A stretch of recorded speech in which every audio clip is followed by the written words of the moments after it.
તમે જો ભુજની અંદર આવો, માંડવીની તો મને બહુ નથી ખબર, પણ ભુજમાં તમે આવો, સારામાં સારી ચાય ક્યાં મળે ખબર છે? જલદીપની ચાય.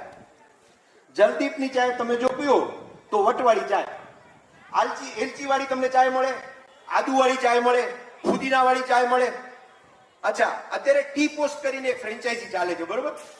અને એ ફ્રેન્ચાઇઝી ભુજની અંદર છે. પણ જો ટી પોસ્ટની ફ્રેન્ચાઇઝીની તમે 50 રૂપિયાની ચા પીઓ ને, એના કરતા પણ સારી 25 રૂપિયાની આ ચાય તમને જલદીપમાં મળે.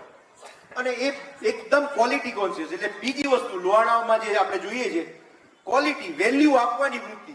હું જેટલા પૈસા લઉં છું એનું તમને વળતર આપી દઉં, હું ચોરી નહીં કરું, હું સન્માનથી રહીશ. આ જે ભાવના છે ને, એ લોહાણાઓમાં હજી સુધી આપણે આપણા સમાજમાં જોઈ શકીએ છીએ. મંગલનો આઈસ્ક્રીમ, ભુજની અંદર તમે આવશો તો તમને મંગલનો આઈસ્ક્રીમ, ચંદુભાઈ વર્ષોથી આઈસ્ક્રીમ બનાવે છે, પોતાના હાથે જ બનાવે.